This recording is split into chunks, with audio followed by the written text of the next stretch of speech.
Bonjour à tous et bienvenue dans cette partie de la formation. Dans cette partie, nous allons continuer avec les structures conditionnelles. Tout à l'heure, nous avons vu les structures conditionnelles if et puis else. Donc, chaque fois, on teste une condition et c'est quand ça ne marche pas qu'on passe sur la condition suivante, etc. Il y a également une structure conditionnelle qui s'appelle switch. Ok? Si vous voulez, je vais effacer tout ça. Et je vais vous mettre ici switch. Voilà. Tout simplement. Alors, switch ici, ça va nous permettre tout simplement de tester une valeur, de tester différentes valeurs pour une variable. OK? Donc, je suppose que nous avons par exemple ici une variable qui s'appelle, qui prend la valeur âge, enfin, qui prend comme nom âge et on met 25 dedans. OK? Voilà. Maintenant, ici, qu'est-ce qu'on peut faire? On peut tester âge, ok? On peut tester âge. Et ce qu'on va faire ici, on va donner les valeurs possibles. Alors, on peut dire ici, mais si âge vaut, par exemple, 25, par exemple, ben dans ce cas-là, affiche, donc affiche, vous avez 25 ans, ok? 25 ans. Voilà, tout simplement, ok? Et le quiz, on peut avoir autant que nous le souhaitons. Voilà. Ici, on peut mettre, je peux mettre ici et là, je peux mettre, je reprends là et là, je mets 18 par exemple. OK? Voilà. Et ici et là, bah, je mets, je mets 15 par exemple, tout simplement. OK? Voilà. Alors, que fait le bruit qu'il y a ici? Le bruit signifie tout simplement que on veut arrêter. OK? Donc, si on rentre dans ce cas-là, on exécute ça et c'est bon, on s'arrête, on ne passe plus à ce qui suit. OK? Voilà. Donc, si on n'est pas rentré par là, ça veut dire que le âge est différent de 25. Là, on teste ceci. Est-ce que âge est égal à 18? Sinon, on vient ici. Est-ce que âge est égal à 15? Sinon, maintenant, on exécute le default. OK? Voilà. Donc, ici, on peut afficher, par exemple, quelque chose. Désolé, aucune promo, aucun code promo, pour votre âge, pour les utilisateurs de votre âge, pour les clients de votre âge. OK?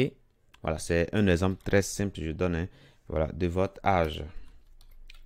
Voilà, tout simplement. OK? Alors, on peut aller voir tout cela rapidement. Alors, âge, pour l'instant, on a mis quelle valeur? On a mis 25. OK? Donc, on s'attend à avoir ceci. Voilà. Donc, si je reviens ici, qu'est-ce qui va se passer? Ça nous affiche ici, vous avez 25 ans. C'est parfait. OK? Maintenant, ce qu'on peut faire ici, comme tout à l'heure, on peut mettre ici prompt. Voilà, tout simplement. Et du coup, lorsqu'on revient ici, on va mettre ici 18. Et là, ça nous affiche quoi? Désolé, aucun code promo pour les clients de votre âge. Alors, pourquoi ça nous met ça?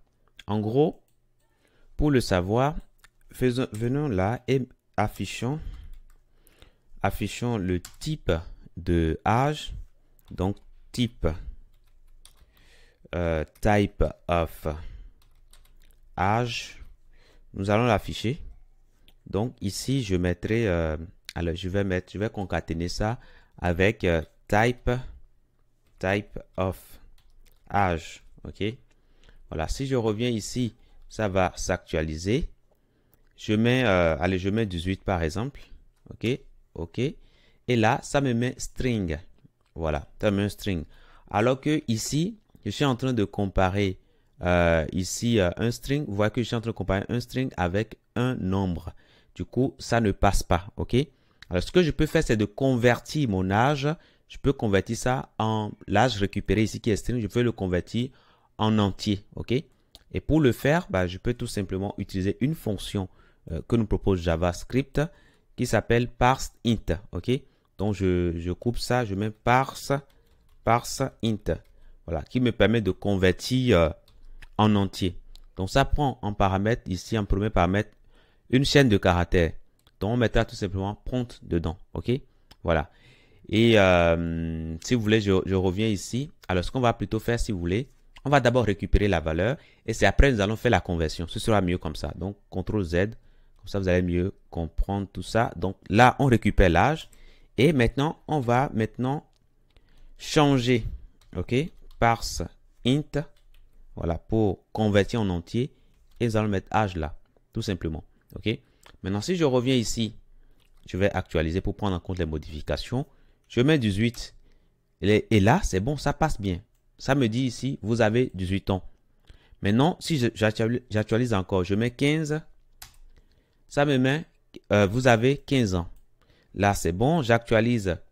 Je mets, allez, je mets 96. Ça me met, désolé, aucun code promo pour les clients de votre âge. Donc là, c'est bon. Donc voilà comment on utilise le switch case. OK? Alors, imaginez que je ne mets pas le bruit ici, par exemple. Je ne mets pas. OK? Et je reviens ici. Qu'est-ce qui va se passer? Bon, déjà, j'actualise. Hein. Je mets 25, par exemple. Qu'est-ce qui se passe? Le 25 est exécuté, mais ce qui suit également est exécuté. C'est ce qui arrive quand vous ne mettez pas les bruits. OK? Ceci est réalisé. Et ce qui suit est réalisé immédiatement. Et c'est quand ça va rencontrer un bruit que ça va s'arrêter.